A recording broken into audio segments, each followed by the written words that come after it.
এইখানে আজকে আমরা পড়ব যে রাসায়নিক বিক্রিয়া এই অধ্যায়টি। রাসায়নিক বিক্রিয়া, তো এই রাসায়নিক বিক্রিয়া অধ্যায়টি পড়ার জন্য আগে জানতে হবে যে প্রতীক জিনিসটা কি।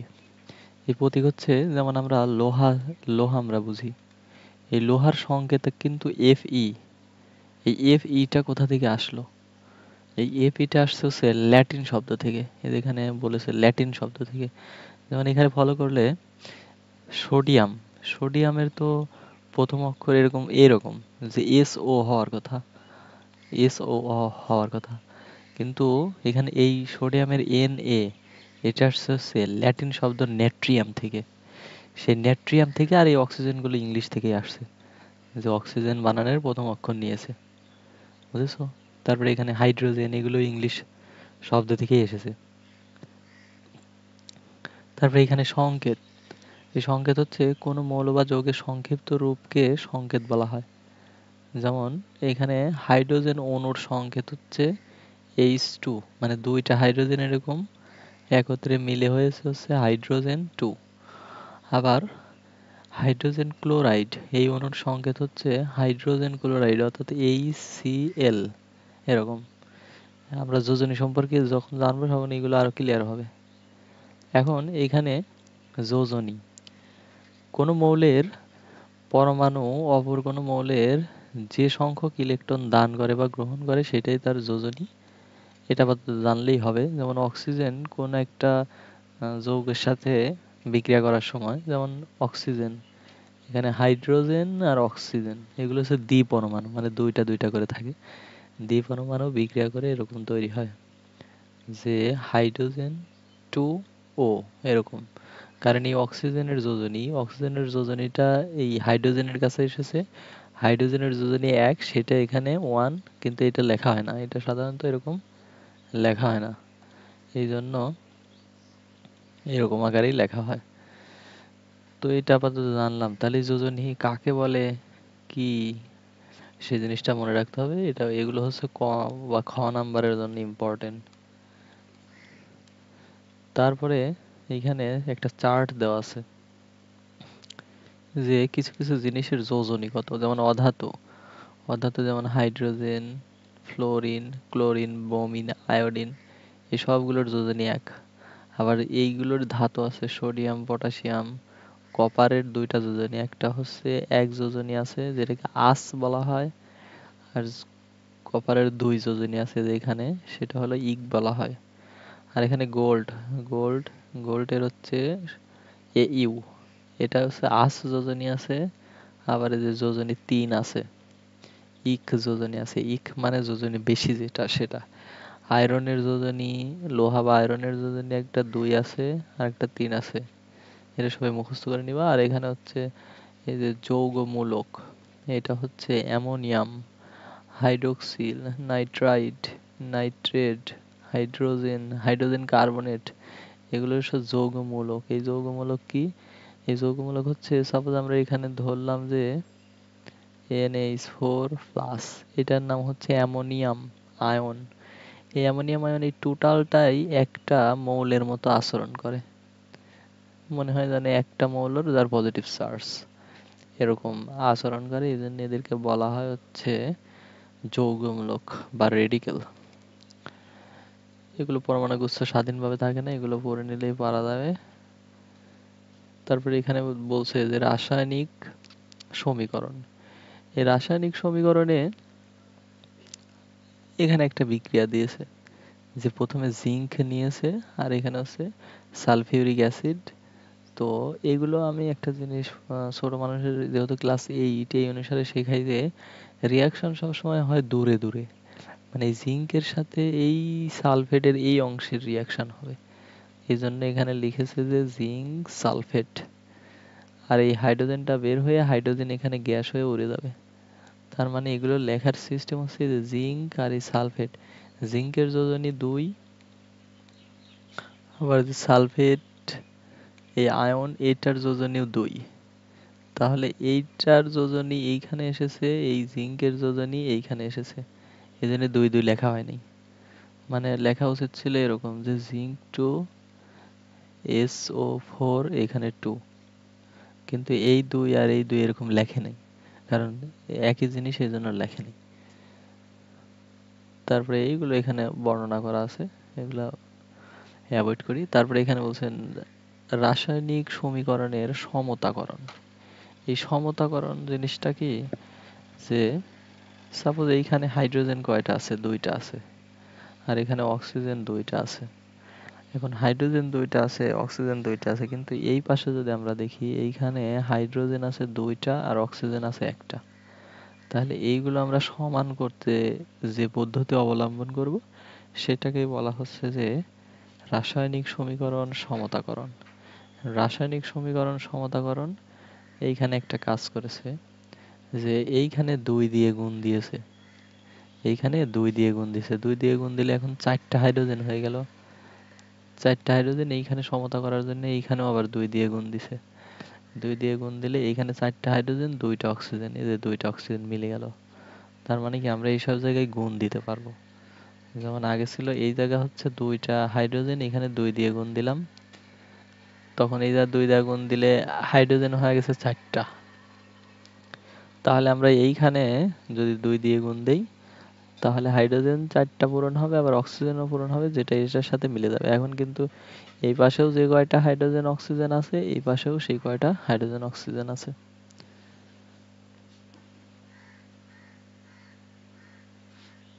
তারপরে এখানে আমরা সংযোজন বিক্রিয়া দেখি। সংযোজন বিক্রিয়া মানে যে হচ্ছে দুইটা আলাদা, দুইটা দুইটা মৌল বা যৌগ মিলে একটাই পরিণত হবে, সেটাকে বলা হয় হচ্ছে সংযোজন বিক্রিয়া। এই সংযোজন বিক্রিয়া এখানে যেমন আয়রনের সাথে সালফার বিক্রিয়া করে আয়রন সালফাইড তৈরি করেছে।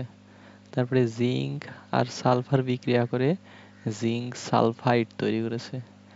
অ্যামোনিয়া আর হাইড্রোজেন ক্লোরাইড বিক্রিয়া করে অ্যামোনিয়াম ক্লোরাইড তৈরি করেছে।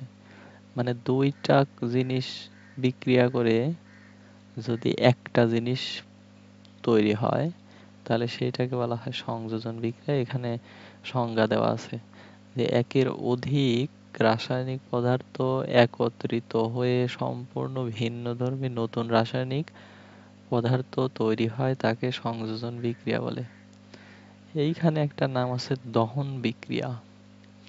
দহন বিক্রিয়া হচ্ছে কি বাতাসের অক্সিজেনের উপস্থিতিতে, এটা গুরুত্বপূর্ণ, মানে যার সাথে এই দহন বিক্রিয়া হবে সেটার সাথে অক্সিজেনের সবসময় বিক্রিয়া হবে। যেমন সালফার আর অক্সিজেন বিক্রিয়া করে সালফার ডাইঅক্সাইড, ম্যাগনেসিয়াম আর অক্সিজেন বিক্রিয়া করে ম্যাগনেসিয়াম অক্সাইড। যেমন এখানে ম্যাগনেসিয়াম অক্সাইড লিখলো, তাহলে এখানে ম্যাগনেসিয়ামের যোজনী 2, অক্সিজেনের যোজনী 2, তাহলে এখানে ম্যাগনেসিয়াম আর ম্যাগনেসিয়াম 2 2 এখানে এরকম লেখা উচিত উচিত ছিল, কিন্তু এইগুলো লেখা হয় না, কারণ এগুলো 2 2 সমান সমান জিনিস উঠে যায়, এই জন্য এখানে লেখা হয় না। এখন আমরা শিখবো প্রতিস্থাপন। প্রতিস্থাপন মানে কি একজনকে সরিয়ে দিয়ে আর নিজে সেই জায়গায় বসা। যেমন আয়রন, এটা হচ্ছে লোহা, আর এখানে হলো copper sulphate, CU, copper sulphate, এটার যোজনী 2, আর তোমরা জানো যে সালফেটের যোজনী 2। তাহলে এখানে কপার সালফেট আর এটা হচ্ছে আয়রন। এই আয়রন এই কপারের এই জায়গায় বসবে কপারকে সরিয়ে দিয়ে, এই যে এখানে দেখো এই সামনে বসেছে, তাহলে হচ্ছে আয়রন কপার সালফেটের সাথে বিক্রিয়া করে আয়রন সালফেট তৈরি করেছে আর কপারটা বের হয়ে গেছে। এই যে একজনকে সরিয়ে দিয়ে নিজে সেই জায়গা দখল করা, এটার নাম হচ্ছে প্রতিস্থাপন বিক্রিয়া। এরকম আরো উদাহরণ আছে। এখন আমরা বিয়োজন বিক্রিয়া। বিয়োজন বিক্রিয়া হচ্ছে সংযোজন বিক্রিয়ার উল্টা। বিয়োজন মানে একটাকে ভেঙে একাধিক জিনিসে পরিণত হবে, একটাকে ভেঙে 2টা জিনিসে পরিণত হয়েছে। যেমন এটার নাম হচ্ছে ক্যালসিয়াম কার্বনেট। ক্যালসিয়াম কার্বনেট, এই ক্যালসিয়াম কার্বনেটে এখানে তাপ দিয়েছে, কোথাও কোথাও এরকম এরকম চিহ্ন দেখবা, তাপ দিলে তৈরি হবে হচ্ছে ক্যালসিয়াম অক্সাইড অর্থাৎ চুন, এটাকে চুনের সংকেত। আর এটা কার্বন ডাইঅক্সাইড সবাই জানে, এরকম তৈরি হয়। একইভাবে কপার কার্বনেট, এটা হিট দিলে কপার অক্সাইড আর হচ্ছে কার্বন ডাই অক্সাইড তৈরি হয়। তারপরে একটা হচ্ছে মেবি পটাশিয়াম পারক্লোরাইড, এটা হচ্ছে পটাশিয়াম ক্লোরাইড আর হচ্ছে অক্সিজেন তৈরি করেছে। তার মানে কি, যে একটা জিনিস থেকে, এই দিকের সব একটা জিনিস থেকে একাধিক জিনিসে পরিণত হচ্ছে, সেটাকে বলা হয় হচ্ছে বিয়োজন বিক্রিয়া। প্রশমন বিক্রিয়া, প্রশমন বিক্রিয়া হচ্ছে এসিড এবং ক্ষার জাতীয় পদার্থ পরস্পর বিক্রিয়া করে যদি নিরপেক্ষ বা সাধারণত লবণ তৈরি করে, আর লবণ তৈরি করলে সেই বিক্রিয়াকে বলা হয় প্রশমন বিক্রিয়া। যেমন এইটা একটা ক্ষার, এখন তোমরা ক্ষার চিনবা কিভাবে, অ্যাসিড চিনবা কিভাবে, এটা একটু পড়াশোনা করা লাগবে। ক্লাস 8 অনুসারে মুখস্থ করলেই হয়, তবে কিছু সিনড্রোম দেখে বোঝা যায়, কিছু লক্ষণ দেখে বোঝা যায় যে এটা ক্ষার। এই যে কোনো একটা কিছু, কোনো একটা যৌগের সাথে যদি এই টার্মটা পাও, যে COOH, এই বাম পাশে ডান পাশে অনেক কিছু থাকতে পারে, এই জিনিসটা পারলে সেটা অ্যাসিড। তাহলে অ্যাসিড আর ক্ষারের বিক্রিয়ায় তৈরি হয়েছে এখানে লবণ, এখানে হচ্ছে লবণ আর হচ্ছে পানি। এখানে এটা লবণ হচ্ছে, বিস্তারিত যাচ্ছে না, এই ক্যালসিয়াম দুইটা এত অণুর সাথে যুক্ত হয়েছে, মানে CH3COO-, এইটা হলো দুইটার সাথে এরকম জয়েন হয়েছে হচ্ছে ক্যালসিয়াম, কারণ ক্যালসিয়ামের যোজনী 2, এই ক্যালসিয়ামের যোজনী এখানে 2 এসেছে, আর এইটা টোটাল যৌগমূলকের যোজনী এখানে 1, যেটা লেখা হয় না এরকম। তারপরে রাসায়নিক বিক্রিয়ায় তাপ শক্তির রূপান্তর, মানে রাসায়নিক বিক্রিয়ায় তাপ তৈরি হয়। সাপোজ এইখানে যেমন বলেছে যে ব্রেকিং সোডা আর সাইট্রিক অ্যাসিড,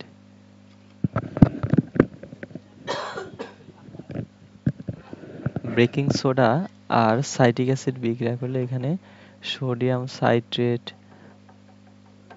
তারপর কার্বন ডাই অক্সাইড, পানি, এগুলো তৈরি হয়। এই বিক্রিয়ায় তাপ হ্রাস পায়, তাপ হ্রাস পায় মানে ওই যেখানে বিক্রিয়া করবে সেটা ঠান্ডা হয়ে যায়। আবার দেখো এখানে চুন, তাপ তাপ শক্তি বৃদ্ধি, চুন ও পানির বিক্রিয়ায় বিকার অনেক বেশি গরম হয়, মানে একটা গ্লাসের মধ্যেও যদি পানি থাকে আর সেখানে যদি চুন কিছুটা দেওয়া হয়, সেটা তাপ শক্তি বৃদ্ধি হয়। এই বিক্রিয়াকে বলা হয় তাপ উৎপাদী বিক্রিয়া। এটা ফিউচারে তোমরা অনেক পাবা, তাপ উৎপাদী বিক্রিয়া। এখানে হচ্ছে চুনের পানি, এটাকে লাইম ওয়াটার বলে। এই যে এখানে বলা আছে চুনের পানি বা লাইম ওয়াটার বলে। চুনের সংকেত কিন্তু আবার এটা না, চুনের সংকেত হচ্ছে ক্যালসিয়াম অক্সাইড, ওটা বড় হাতের দিতে হবে। তারপরে এইখানে আমরা শুষ্ক কোষ বুঝবো। এই শুষ্ক কোষ মূলত ব্যাটারি, আমরা যে পেন্সিল ব্যাটারি রিমোটের ব্যবহার করি সেটা।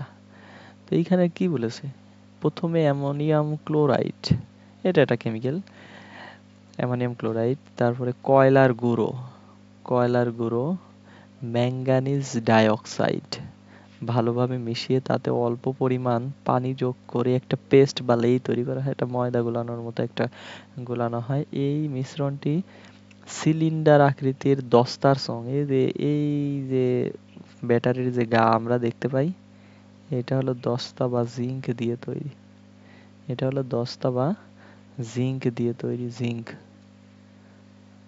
এই দস্তা বা জিঙ্ক দিয়ে তৈরি।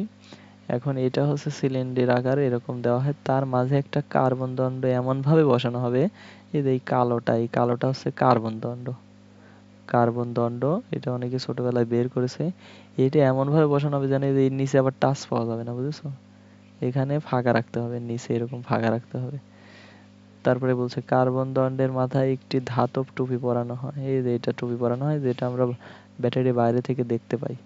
তারপরে এখানে শুষ্ক কোষের উপরের অংশ কার্বনের চারপাশে পিচের আস্তরণ দিয়ে ঢেকে দেওয়া হয়, এই যে চারপাশে একটা আস্তরণ দেওয়া হয়, এটা দিয়ে ঢেকে দেওয়া হয়। দস্তার চোঙটি শক্ত কাগজ দিয়ে ঘিরে দেওয়া হয়, যে বিভিন্ন কোম্পানির নাম ধাম লেখা থাকে। এখানে দস্তার চোঙ ধনাত্মক তড়িৎদ্বার বা অ্যানোড, এটা মুখস্থ করবা, এটা এগুলো ফিউচারে জানতে পারবা যে এই ওইটা ঋণাত্মক বা অ্যানোড হিসেবে কাজ করে। দুঃখিত, এই দস্তা, এই জিঙ্ক হচ্ছে ঋণাত্মক বা অ্যানোড হিসেবে কাজ করে, আর এইখানে যে গ্রাফাইট দণ্ড এটা পজিটিভ হিসেবে কাজ করে, এটা ফিউচারে জানতে পারবা। এখন এই যে এই ব্যাটারির গঠনে আমরা পড়লাম, এই ব্যাটারির পজিটিভ প্রান্ত যদি একটা বাল্বের সাথে লাগানো হয়, নেগেটিভ প্রান্ত যদি বাল্বের অন্য প্রান্তের সাথে লাগানো হয়, তাহলে এইখানে দেখবো যে আমরা এই লাইটটা জ্বলছে। বুঝেছো? এই লাইটটা জ্বলছে। তো বর্তনী তৈরি করার সময় বাল্ব জ্বলছে, তা হচ্ছে আলোক শক্তি দিচ্ছে। তার মানে কি, রাসায়নিক শক্তি থেকে আমরা আলোক শক্তি পাচ্ছি।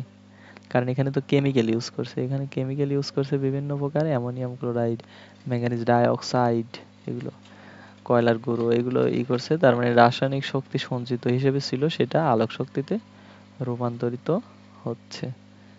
তাহলে এই পর্যন্ত পড়া আজকের প্রথম পার্ট ভিডিও করলাম। নেক্সট পার্ট দেখার জন্য চ্যানেলের সাথে যুক্ত হতে পারো।